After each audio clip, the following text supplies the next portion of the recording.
নমস্কাৰ বন্ধু বান্ধৱী সকল একদম অৱস্থা নাইকিয়া হৈ আছে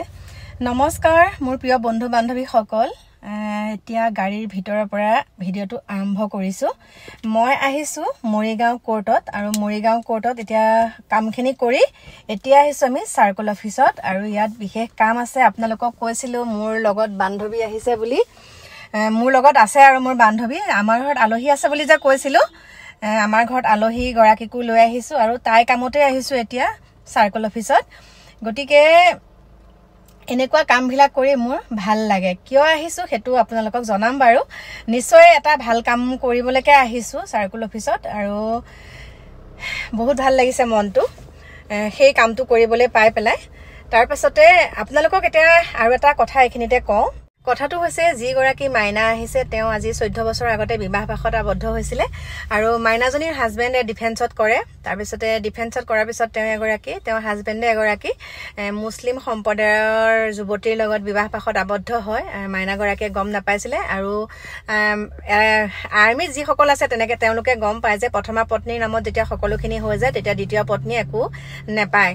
আৰু সেইখিনি তেওঁ লুকুৱাই থৈছিল ইতিমধ্যে গম পাই পেলাই সকলোখিনি হৈ গল আৰু মাজতে মই সোমাই গলো মানে মোক কলে যেতিয়া সেইখিনি মই অকনমান সহায় কৰিলো আজিৰ পৰা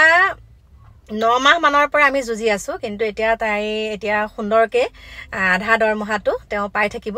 আৰু তেওঁ এনেকুৱাখিনি কৰিছিল ফলস সহি লৈ পেলাই বহুত কিবা কিবি কৰিছিল কিন্তু এটা সকলোখিনি কৰিব নোৱাৰা কৰি এতিয়া তেওঁ নামত মান্থলি 20000 টকাকে হৈ গল সকলোখিনি পাব এতিয়া চাওকচোন তাৰমানে এটা কাৰণে আনিলে বুলি কৈছে যে প্ৰথমা পত্নী সন্তান নাই কিয়া দেই মাইনা গৰাকীৰ সন্তান নাই আৰু সন্তান নথকাৰ কাৰণে তেওঁক বিয়া পাতিছে কিন্তু সেই ঠিক আছে আনিছে কিন্তু সেই কথাখিনি যদি প্ৰথমা পত্নীয়ে গম পালে হেতেন তেওঁক সেইখিনি কৰি দিলে হেতেন সাগে ন আজিকালি বহুতে তেনেকে সন্তান নহলে দ্বিতীয় গৰাকী বিয়া পাতিব দিয়া মোৰ বহুত প্ৰমাণ আছে তেনেকৈ মানে উদাহৰণ আছে বহুতখিনি কিন্তু হেতুকে নকৰি মনে মনে আনি পেলাই বহুত ধৰণৰ মানে তাচিল্য কৰে যেতিয়া বিয়া পাতি লৈ গৈছিল দ্বিতীয় পত্নী গৰাকী চাকৰি জেগালে তাৰ পিছতে পইচা পাতি নপঠিওৱা হল তাৰ পিছত তাৰ লগৰ কিছুমান লৰাই যেতিয়া মাইনাক খবৰটো দিলে যে এনেকুৱা কথা এনেকুৱা হল তাৰ পিছত হেডকোৱাৰ্টাৰত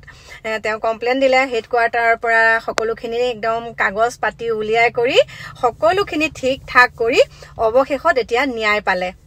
আৰু এতিয়া আমি আহিছো আকৌ তাৰ মানে সাৰ্কল অফিসৰ পৰা আকৌ এতিয়া কোৰ্টলৈ আহিছো আৰু এই কথাখিনি নহব মই আপোনালোকক ক'ব নোৱাৰিম নহয় সেইকাৰণে এতিয়া গাড়ী ভিতৰৰ পৰা কৈছো আৰু মাইনাজনী ভাইটিৰ লগত কোৰ্টত গৈছে আৰু এটা কথা ক'বলৈ থাকি গ'ল দে এইখিনিতে আৰু এটা কথা কওঁ এই কামটোত যে মই জড়িত হৈ আছো এই মাইনাজনীৰ লগত তেওঁলোকৰ ঘৰৰ ওচৰৰ এজনে মানে গম পাইছে যে মই মাইনাজনীৰ লগত এনেকুৱা এই কামখিনিত অকনমান সহায় কৰিছো আৰু সেইজনে কি কৈছে মোক কৈছে মই যেহেতুকে কিছুমান ভিডিঅ' দি মই বুঢ়া হলো এতিয়া এইবিলাক মানে মোৰ বেয়া লাগে আমুকটো ভিডিঅ' বনাবলৈ তামুকটো ভিডিঅ' বনাবলৈ তেতিয়া তেওঁ কৈছে